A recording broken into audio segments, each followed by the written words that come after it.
Hello प्यारे दोस्तों, कैसे हैं।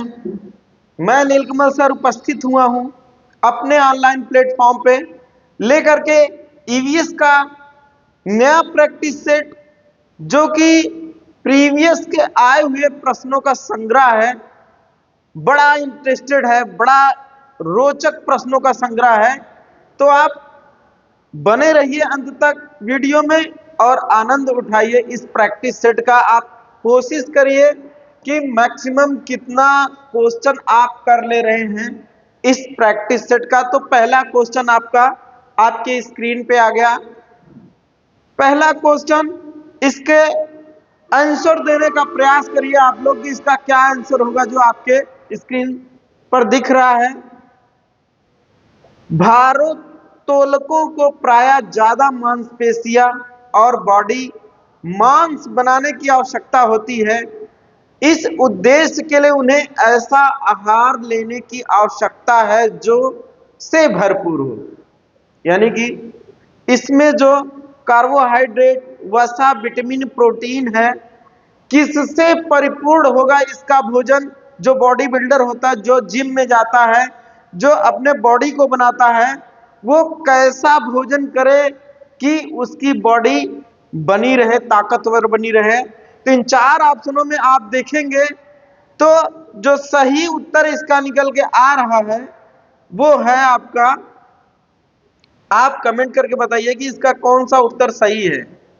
ठीक है, तो इसका जो उत्तर है वो आपका प्रोटीन है, क्योंकि प्रोटीन युक्त जो भोजन होता है वो जो है शारीरिक कदकाठी को हिष्ट पुष्ट बनाने में सहयोग करता है। इसलिए जो भारोत्तोलक होते हैं, वेट लिफ्टर होते हैं, या जिम्नास्ट होते हैं, या जो भी हार्ड वर्क करने वाले होते हैं, उनको अपने भोजन में प्रोटीन युक्त भोजन शामिल करना चाहिए। तो अगले प्रश्न की तरफ चलते हैं। इसमें क्या है, ये दूसरा प्रश्न आज का है। इसमें लिखा हुआ है, रेखा की मां के लिए रोजाना तालाब से पानी में फिटकरी डालती है, यानी कि जो तालाब से पानी लाती है उसमें फिटकरी डालती है, क्या करने के लिए, ये प्रश्न पूछ रहा है। पहला ऑप्शन है हल्के निलंबित अपद्रव्यों को अवसादित करने। दूसरा ऑप्शन है कठोर जल को मृदु जल में परिवर्तित करने, पानी में मौजूद रोगाणुओं को खत्म करने, पानी को रंगहीन, या हित है रंगहीन होना चाहिए, रंगहीन करने के लिए। तो आपको पता होगा जो फिटकरी होती है, ये जो प्रदूषित पानी होता है उसमें जब डाली जाती है तो जो अशुद्धियां होती हैं वो थक्का के रूप में फट जाती हैं और तली में बैठ जाती हैं, और जो प्योर पानी होता है वो ऊपरी सतह पे आ जाता है। हम उसको छान करके निकाल लेते हैं और उसका उपयोग हम पीने के लिए करते हैं। तो इन चारों ऑप्शनों का अध्ययन करने के बाद जो सही उत्तर इसका निकल के आया वो आपका पहला वाला है। क्या है, इसमें दिया हुआ हल्के निलंबित अपद्रव्यों को अवसादित करना। हमने अभी अभी बताया है कि अवसादित करने का मतलब दो भागों में तोड़ देना, और जो अशुद्धियां होती है वो नीचे बैठ जाती हैं और जो शुद्ध जल होता है वो ऊपर आ जाता है, जिसका उपयोग हम पीने के रूप में, खाना बनाने के रूप में, इत्यादि रूपों में करते हैं। तो इस जो दूसरा प्रश्न है उसका जो सही उत्तर है वो आज का दूसरा प्रश्न, उसका सही उत्तर हल्के निलंबित अपद्रव्यों को अवसादित करना।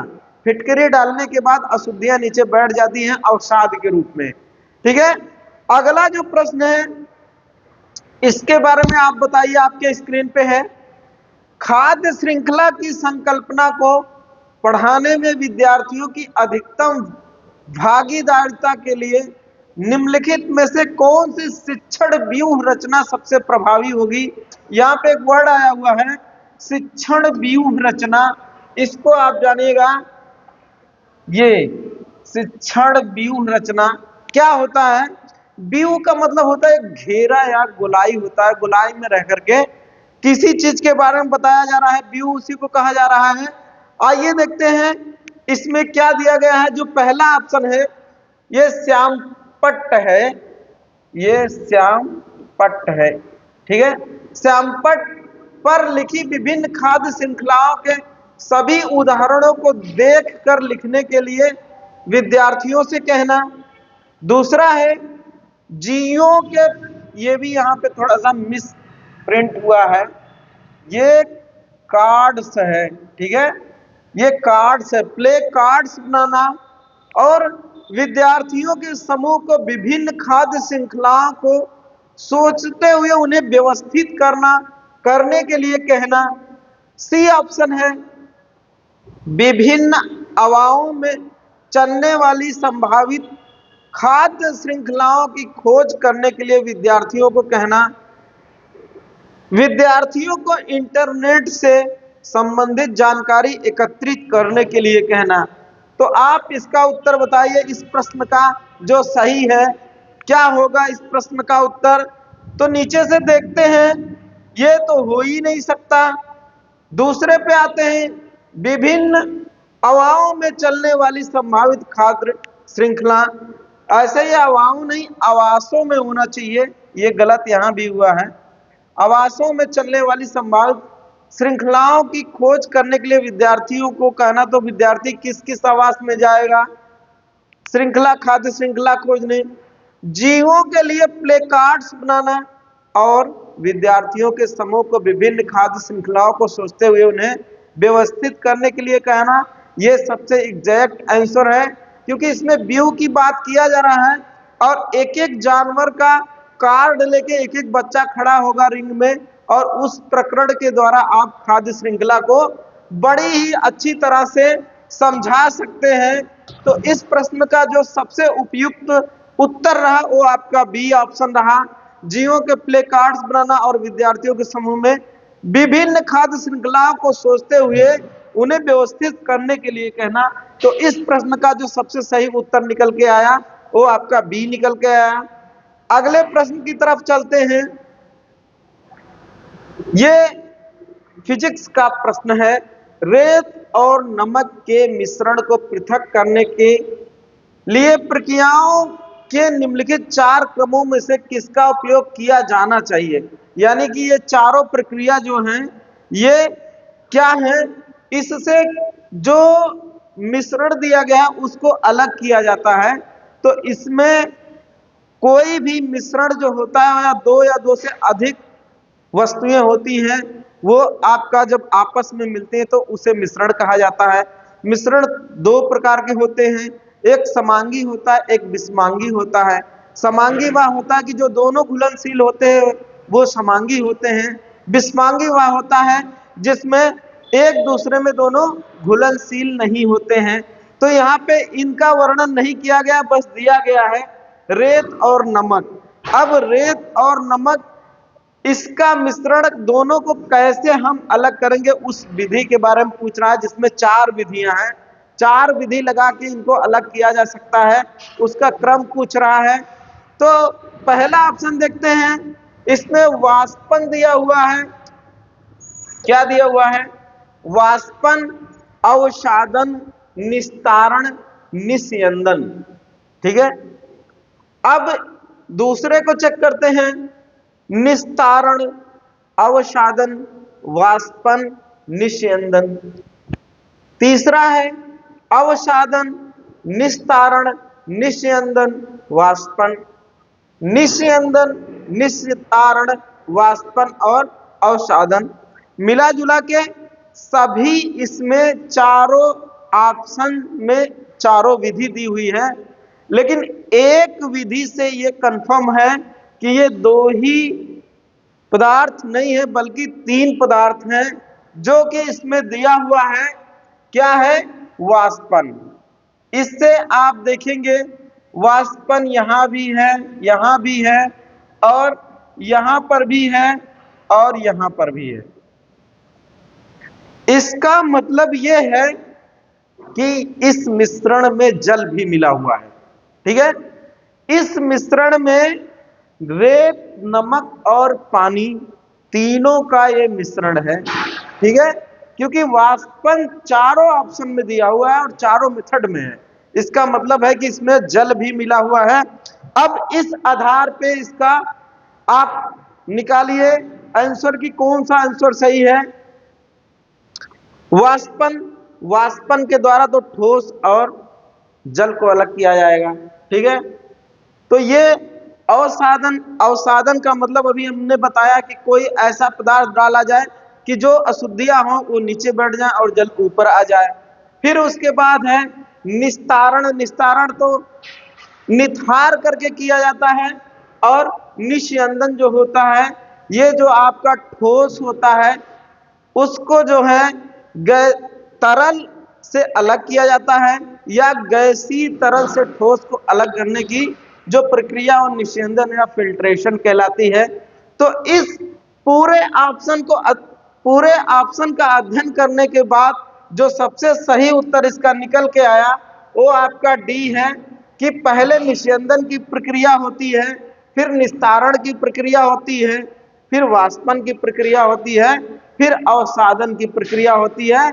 इस माध्यम से रेत, नमक और पानी के मिश्रण को आप अलग कर सकते हैं। तो इस प्रश्न का जो उत्तर निकल के आया वो आपका डी ऑप्शन निकल के आया। चलते हैं अगले प्रश्न की तरफ। इसमें देखते हैं क्या पूछा गया है। एक विज्ञान शिक्षिका श्वसन प्रकरण पढ़ाने के बाद परीक्षा का आयोजन करती हैं और यह देखती है कि अधिकांश विद्यार्थी श्वसन और सांस लेने के बीच अंतर को नहीं समझ पाते हैं। यह किसके कारण हो सकता है। यह उनकी कक्षा अध्यापिका नहीं है, पहला ऑप्शन। दूसरा ऑप्शन, विद्यार्थी प्रश्न को सही तरीके से नहीं समझ सके। तीसरा ऑप्शन है, शिक्षिका की कक्षा में प्रायः बहुत अनुशासनहीनता रहती है। और चौथा ऑप्शन है, वह कक्षा में प्रभावी तरीके से संबंधित संकल्पना को व्याख्यायित नहीं कर सकी। सबसे पहले तो यहाँ पे दो वर्ड आया, इनके बारे में जान लीजिए। एक है श्वसन और एक है सांस। दोनों दो प्रक्रिया होती है, इस चीज को आप जानते रहिए। जो सांस होती है ये जीवधारी के फेफड़े में होती है। इसमें व्यक्ति जो वायु अंदर लेता है ऑक्सीजन के रूप में लेता है और जो बाहर छोड़ता है कार्बन डाइऑक्साइड के रूप में होता है। और जो ये श्वसन होता है ये कोशिकाओं में होता है, ठीक है। ये किसी भी जीव के कोशिका में होता है और ये कहाँ पे होता है, ये फेफड़े में होता है। इस चीज को आप जानते रहिए। दोनों दो चीज है। जो सांस होती है, सांस लेना होता है, किसी भी जीवधारी के लिए मस्त होता है सांस लेना, बिना श्वसन के वो जीवित नहीं रह सकती है। वह प्रक्रिया फेफड़े में होती है और जो श्वसन होता है वो कोशिका के माध्यम से होता है। दोनों दो तरीके की प्रक्रिया है और इसी के अंतर को बच्चे नहीं समझ पा रहे हैं। क्या कारण हो सकता है? वो कारण आपका ये है कि प्रभावी तरीके से जो संकल्पना उसको व्याख्यायित नहीं कर पा रही है शिक्षिका। इस वजह से जो विद्यार्थी हैं श्वसन और सांस में अंतर नहीं समझ पा रहे हैं। अगला प्रश्न क्या है, चलते हैं उसकी तरफ। निम्नलिखित में से भोजन बनाने का कौन सा तरीका अच्छा है? भोजन आप भी खाते होंगे, आपके घर में भी पकता होगा, तो आप इसको पढ़कर बताइए कि कैसे भोजन बनाए तो सबसे सर्वोत्तम होगा। पहला ऑप्शन है, हलवा प्रश्न है, इसको तो आप देख के हल कर सकते हैं। सब्जियों को काटना और तब उन्हें चलते पानी से धोना, ऐसा करेंगे तो विटामिन निकल जाएगी। सब्जियों को काटने और पकाने से पहले उन्हें कुछ समय के लिए धूप में रखना। बैक्टीरिया नष्ट करने के लिए सब्जियों को गहरा तले हुए पकाना। सब्जियों को अच्छी तरह से धोना और फिर काटना। तो मेरे प्यारे विद्यार्थियों, इसका आप आंसर दीजिए सबसे सही उत्तर कौन सा है। तो इसका सबसे सही उत्तर यही है कि आमतौर पे घर पे भी आप देखते होंगे जब सब्जी काटी जाती है तो उससे पहले उसको अच्छी तरह से धुला जाता है, ताकि फिर काटने के बाद धोने पे विटामिन वगैरह निकल जाती हैं, उपयोगी जो उसमें तत्व पाए जाते हैं वो निकल जाते हैं। इसी वजह से पहले इनकी अच्छी तरह से धुलाई होती है, फिर उसके बाद कटाई होती है। तो इस प्रश्न का जो उत्तर सबसे सही है वो ऑप्शन डी सही है। अगले प्रश्न की तरफ चलते हैं। इसमें क्या दिया गया, पेडागॉजी का प्रश्न है। पर्यावरण अध्ययन की शिक्षिका वायु प्रकरण को पढ़ाते समय यह प्रदर्शित करना चाहती है कि वायु में भार होता है और वह जगह घेरती है। उसकी सहयोगी इस उद्देश्य के लिए उसे निम्नलिखित 4 विभिन्न गतिविधियां सुझाती है। ठीक है, यानी कि कोई शिक्षिका है और उसकी एक सहयोगी है और वो वायु प्रकरण को पढ़ाने के लिए इन 4 प्रकार की गतिविधियों का ऑप्शन देती है और उसमें से सबसे सही के बारे में 4 विभिन्न गतिविधियां सुझाती है। इसमें से सबसे सही कौन है उसके बारे में बताया गया है। पहला ऑप्शन है खाली उल्टा बीकर पानी की सतह के ऊपर रखें और उसे नीचे धकेलें। तो ये तो सही है, ये सही है। ठीक है, ऐसा करने से आपको पता चल जाएगा कि जो वायु होती है वो स्थान घेरती है। ठीक है, स्ट्रा के माध्यम से जूस को खींचना, ये नहीं, ये गलत है। दूसरा, गुब्बारे में हवा भरना, ये कुछ कुछ सही है। और डी ऑप्शन देखते हैं, 2 भरे हुए गुब्बारे एक छड़ से बांधें तथा साम्यावस्था में लें, तब किसी एक गुब्बारे को फोड़ दें, ये भी सही है। तो ये कूट मिलान का प्रश्न है। आगे देखते हैं इसमें से सही कौन है। अब नीचे ऑप्शन, ये कूट मिलान वाला प्रश्न है, इसमें से आप जज करिए कि कौन सही है। उपर्युक्त गतिविधियों में से कौन सी गतिविधियां वांछित परिणामों को प्रदर्शित करेगी, ए और डी, ए और सी, बी और डी, ए और बी। तो इसका जो सबसे सही उत्तर है आपका ए और डी। ठीक है, कौन सा सही है, ए और डी, क्योंकि बीकर को जब आप रखेंगे उसकी सतह पे और दबाएंगे तो ऐसा एहसास होगा कि वो स्थान घेरती है। और दूसरा जो आपका डी है, जब साम्यावस्था में गुब्बारे को आप लटकाएंगे और एक को फोड़ देंगे तो एक तरफ गुब्बारा लटक जाएगा।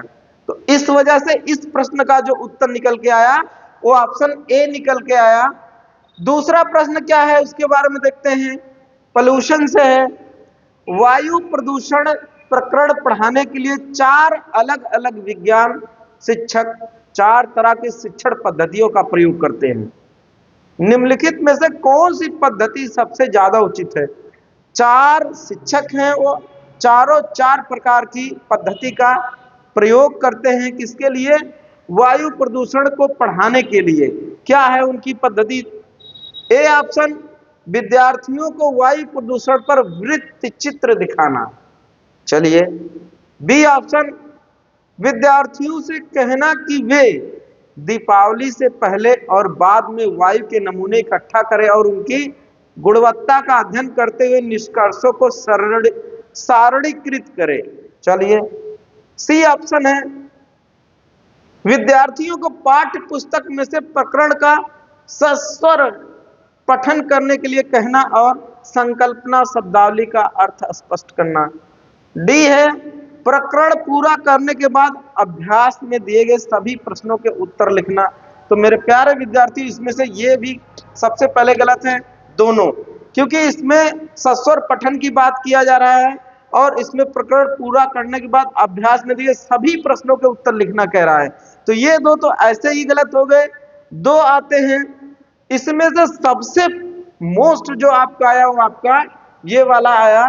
ठीक है, क्योंकि जब दीपावली के पहले का वायु का जो नमूना लिया रहेगा और दीपावली में जब पटाखा फूटता है उस वजह से जो वायु होती है प्रदूषित हो जाती है, उसके बाद वाले नमूने दोनों की जांच करने के बाद, ठीक है, क्या होता है, उनके गुणवत्ता की जांच करता है। उसके बाद चार्ट बनाता है कि पहले जो दीपावली से पहले की वायु थी वो कितनी गुणवत्तापूर्ण थी और दीपावली के बाद पटाखा फूटने के बाद जो वायु आई वो कितनी प्रदूषित थी। इस आधार पर चार्ट बनाने में जो विद्यार्थी होता है वो व्यक्तिगत अनुभव उसके पास आता है जब स्वयं ये करेगा इस तरह का कार्य। तो इस प्रश्न का जो उत्तर निकल के आया वो बी निकल के आया। अगले प्रश्न की तरफ चलते हैं, इसमें क्या बताया गया देखते हैं। बड़ा इंपॉर्टेंट प्रश्न है, ये भी पेडागाजी का है। एक शिक्षिका तनावग्रस्त बच्चे की पहचान कर सकती है जब बच्चा निम्नलिखित व्यवहार प्रदर्शित करे। कोई भी शिक्षक है, अगर वो पूर्णतया निपुण है शिक्षण कार्य में, तो इस चीज को बड़े आसानी से कर लेता है। क्या है ऑप्शन? पढ़ाई में पूर्ण एकाग्रता, ये तो नहीं हो सकता, क्योंकि ये काम तो वो करेगा जिसका जो जिनाइन होगा बच्चा, ठीक है, तो ये नहीं हो सकता। ये उसके बारे में कहा जा रहा है कि तनावग्रस्त बच्चा कैसा व्यवहार करेगा तो आप जान जाएंगे। दूसरा है बहुत बात करना। कोई जरूरी नहीं है कि जो तनावग्रस्त बच्चा हो बहुत बात करे, बल्कि वो एकाकी होता है, साइलेंट मोड में होता है। हाइपर एक्टिविटी, अति सक्रियता, ये कुछ कुछ हो सकती है। आक्रामक, आक्रात्मक, ऐसे आक्रामक ये व्यवहार, ये भी गलत है, इसका जो सही है ये आक्रात्मक व्यवहार होता है, यानी कि आक्रामक ज्यादा होता है, अग्रेसिव बहुत होता है। इस वजह से आप एज ए शिक्षक उसकी पहचान कर सकते हैं कि जो बालक है वो तनाव युक्त है, यानी तनाव से ग्रसित है, इस वजह से ज्यादा अग्रेसिव है। तो इस प्रश्न का जो उत्तर निकल के आया ऑप्शन डी निकल के आया। अगले प्रश्न की तरफ चलते हैं, बढ़िया प्रश्न है। पानी के साथ प्रयोग करते हुए ज्योति यह देखती है कि स्टील की खाली कटोरी पानी पर तैरती है, लेकिन लोहे की एक छोटी कील डूब जाती है। इसे तथ्य द्वारा व्याख्या किया जा सकता है। तो देखो भैया, ये भी फिजिक्स का प्रश्न आ गया है, और इसमें पूछ रहा है कि जो स्टील की कटोरी है वो पानी पे तैर रही है और जो कील है वो डूब जा रही है, ऐसा क्यों? तो इसके ऑप्शन को चेक करते हैं, आखिर क्या कारण है मेरे भाई। आप भी प्रश्न पढ़ के इसका उत्तर बताइए। स्टील की कटोरी पर लगने वाला बल उसके भार की तुलना में ज्यादा है, जबकि लोहे की कील पर लगने वाला बल उसके भार की तुलना में कम है। दूसरा ऑप्शन है लोहे की कील पर लगने वाला बल उसके भार की तुलना में ज्यादा है, जबकि स्टील की कटोरी पर लगने वाला बल उसके भार की तुलना में कम है, यानी कि इसका ये उल्टा यहां पे बताया गया है। लोहा पानी की तुलना में भारी है और स्टील पानी की तुलना में हल्का है, ये गलत है भाई मेरे भाई, ठीक है, ये तो ऐसे कट हो गया। लोहा पानी की तुलना में हल्का है और यानी कि एक दूसरे का उल्टा है, तो दोनों गलत है। अब चेक इसमें करना है, तो इन दोनों में जो सबसे सही उत्तर है वो पहला क्यों है? क्योंकि एक प्लवन का नियम होता है, प्लवन का नियम, ठीक है, इसी प्लवन के नियम का प्रयोग करता है कोई भी बच्चा, कोई भी इंसान जब तैरता है, ठीक है, नदी या तालाब में जब तैरता है तो इसी प्लवन के नियम के तहत तैरता है। या फिर कोई भी पानी का जहाज जो है वो समुद्र में तैरता है, तो इसी प्लवन के नियम के तहत इसमें होता क्या है, जो वस्तु का भार होता है, ठीक है, जब पानी के सरफेस पे वो वस्तु रखी जाती है तो उसके ऊपर की तरफ जो प्लवन बल लगता है वस्तु के भार से अधिक होता है। जो वस्तु का इस कटोरी पर जो लगने वाला ऊपर की तरफ बल है वो कटोरी के जो वेट है उससे ज्यादा है, इस वजह से कटोरी तैरती है। और जो कील होती है उसके भार से कम होता है ऊपर लगने वाला बल, इस वजह से वो डूब जाती है। उसका भी कारण यह है कि जिस वस्तु का आयतन बड़ा होगा उस पे जो है प्लवन बल अधिक लगेगा और वो तैरेगी, और जिस वस्तु का आयतन कम होगा उस पे प्लवन बल कम लगेगा, वो डूब जाएगी। जैसे लोहा की ही कील भी होती है और लोहा की ही पानी की जहाज होती है। पानी की जहाज तैरती है लोहा की बनी होने के कारण और कील डूब जाती है। क्यों? क्योंकि उसका आयतन बड़ा होता है और लोहे की कील का आयतन कम होता है, पानी के जहाज पे जो प्लवन बल है, ऊपर की तरफ जो फोर्स लगता है वो अधिक होता है उसकी एक्चुअल वेट की अपेक्षा, इस वजह से वो तैरती है। और जो कील होती है इसका आयतन कम होता है, इस वजह से जो इसके ऊपर बल लगता है कील की वेट की अपेक्षा कम होता है, इस वजह से कील डूब जाती है। उम्मीद करते हैं कि आप बहुत अच्छे तरह से इस प्रकरण को समझ गए होंगे। तो आज के इस प्रश्न का जो उत्तर सही निकल के आया वो ऑप्शन ये निकल के आया। अगला जो प्रश्न आपके स्क्रीन पे है वो आपका ये है, इसके बारे में आप बताइए। ये भी थ्योरी का प्रश्न है, इसको हम पढ़ाए हैं।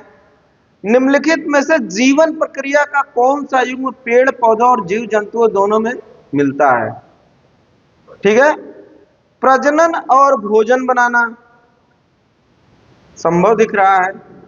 प्रजनन और अंकुरण, वृद्धि और अंकुरण, अरे भाई जीव में अंकुरण नहीं होता है, इस चीज को आप जानिए, ये सिर्फ पौधों में होता है, ये ऑप्शन तो ऐसे गलत है। वृद्धि और प्रजनन ये सही है। वृद्धि और भोजन बनाना, तो मिला जुला के इस प्रकरण का जो सबसे सही उत्तर निकल के आया वो ये है कि वृद्धि और प्रजनन ये जीव और पेड़ पौधों दोनों में समान होते हैं। तो इस प्रश्न का जो सबसे सही उत्तर निकल के आया वो ऑप्शन सी सही है। सी ऑप्शन इसका सही है, इस चीज को आप नोट कर लीजिए। चलिए अगले प्रश्न की तरफ चलते हैं। बढ़िया प्रश्न ये भी है। अंजलि की सहेली दांतों में क्षय से बचने के लिए निम्नलिखित 4 तरीके अपनाती है या बताती है। क्या है भाई? दिन में 2 बार ब्रश करना, जी बिल्कुल कर सकते हैं आप। अपने दांत को जितना सही रखेंगे उतना ही अच्छा होगा। इनेमिल का कम ना हो इसके लिए ब्रशेस पहने, कोई जरूरी नहीं है, ठीक है। मिठाई, चॉकलेट और कार्बन डाइऑक्साइड युक्त पेय पदार्थ ना लें, जी बिल्कुल। आप जो कोल्ड ड्रिंक वगैरह लेते हैं, मिठाई खाते हैं, चॉकलेट खाते हैं, इनको कम कर दीजिए, नहीं तो दांत संबंधी समस्याएं आ सकती हैं। हर खाने के बाद कुल्ला करें। अंजलि को उपयुक्त तरीकों में से किसका अनुपालन करना चाहिए? तो ये भी सही है। तो अब ये कूट मिलान पूछ रहा है कि सही कौन है, सी, डी और ए। सी, डी और ए, इस हिसाब से तो पहला ही ऑप्शन सही है। डी, ए और बी, डी, ए और बी ये गलत है। ए और सी, ए सही है और सी भी सही है, लेकिन सर्वाधिक की बात कह रहा है, इसमें तीनों आ रहे हैं, ए डी सी आ रहे हैं, लेकिन इसमें ए और सी सिर्फ आ रहे हैं। बी, सी और डी, इसमें बी तो है ही नहीं है, यानी कि ये तीनों ऑप्शन गलत हैं। जो सबसे सही ऑप्शन आपका वो है ऑप्शन ए। इस प्रश्न का जो सबसे सही आंसर है वो ऑप्शन ए है। अगले प्रश्न की तरफ चलते हैं। इसमें क्या दिया गया, बढ़िया प्रश्न है। नीचे दिए गए वेन आरेख का अध्ययन कीजिए। जमीन पर रहने वाला जीव जंतु, पानी में रहने वाला जीव जंतु, अंडे देने वाला जीव जंतु, निम्नलिखित में से कौन से जीव जंतु एक्स में रखे जा सकते हैं? अब एक्स क्या है भैया? ईल, सर्पमीन, शार्क, मछली, मगरमच्छ। एक यहाँ पे हमारे टाइपिस्ट से थोड़ा सा त्रुटि हुई है, उसको सुधार देते हैं। ये जो डायग्राम यहाँ पे दिखाया गया है ये एक्चुअली इस तरह से ना होकर के इस तरह से होगा, ठीक है। इस तरह से डायग्राम ये बनाया गया है और इसके बारे में पूछ रहा है, ठीक है। और एक्स यहां पे आपका होगा, देख रहे हैं ना। इस एक्स के बारे में पूछ रहा है। ए यहां पे एक दिया हुआ है ये, और दूसरा आप इसको बना सकते हैं यहां पे, और तीसरा आप इसको बना सकते हैं। ये डायग्राम इस तरह से रहेगा, ठीक है। अब इसमें पूछ रहा है कि इन चारों ऑप्शनों में से कि कौन सा वह जीव है जो तीनों में कॉमन है, जो तीनों गुण इसमें पाया जाता है, उसी को एक्स से डिनोट किया गया है। तो मगरमच्छ ऐसा जीव है जो जमीन पर रह भी सकता है, पानी में भी रह सकता है और अंडे देने का भी कार्य करता है। तो इस प्रश्न का जो वेन आरेख के माध्यम से पूछा गया है, इसका उत्तर आपका क्या आएगा? डी ऑप्शन आएगा। ए भी थियरी का प्रश्न है। इसी प्रश्नवा को और भी घुमा के पूछता है कि स्थल पे चल सकता है, देखने में छिपकली जैसा होता है, जल में भी रह सकता है, अंडे भी देता है, वह जंतु है। तो कौन है? मगरमच्छ है। उसी चीज का यहाँ पे डायग्राम के माध्यम से प्रश्न पूछा है। हमने बार बार आपको ये कहा है कि सीटेट में प्रश्नों की पुनरावृत्ति होती है लेकिन प्रकृति चेंज होती है। तो इस प्रश्न का जो उत्तर निकल के आया वो मगरमच्छ। अगला प्रश्न की तरफ चलते हैं, इसमें क्या है देखते हैं। ये क्या है भैया? निम्नलिखित में कौन से जीव जंतु, ये तो हो गया। अब के लिए मछली घर एक्वेरियम में हवा वाला पंप रखा जाता है, मतलब किसके लिए? ये प्रश्न थोड़ा सा लेखन में त्रुटि हुई है। किस लिए हो सकता है या किसके लिए मछली घर यानी एक्वेरियम में हवा वाला पंप रखा जाता है? हवा प्रश्न है, इसको तो सब लोग जानते हैं, आप भी जानते हैं।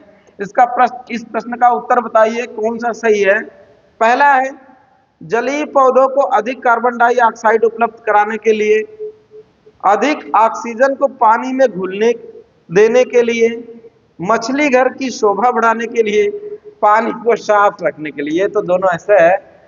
इस प्रश्न का जो सबसे सही उत्तर निकला वो आपका ये है कि इस पंप के माध्यम से जो ऑक्सीजन होती है वो पानी में घोली जाती है और उसी पानी को जो मछली होती है अपने गिल्स से एक्सेप्ट करती है और वहां से वो श्वसन की क्रिया करती है। कौन करती है? मछली। तो इस प्रश्न का जो उत्तर निकल के आया वो आपका अधिक ऑक्सीजन को पानी में घुलने देने के लिए आया। आइए अगले प्रश्न की तरफ चलते हैं, इसमें देखते हैं किसका वर्णन हुआ है। जब एक मछली को पहले से उबले लेकिन कमरे के तापमान पर ठंडे किए गए पानी से भरे एक्वेरियम में डाला जाता है तो वह मर जाती है। ऐसा इसलिए होता है क्योंकि मछली घर एक्वेरियम का पानी ऑक्सीजन रहित होता है। जी बिल्कुल नहीं, उसमें भी ऑक्सीजन होता है। ठीक है, उबालने के बाद ऐसा नहीं है कि ऑक्सीजन नहीं होता, ऑक्सीजन होता है। ठीक है, मछली द्वारा पीने के योग्य नहीं है। जी बिल्कुल पीने के योग्य है। खनिज रहित है, खनिज बने के योग्य नहीं, यानी कि ये वाला सही ऑप्शन है।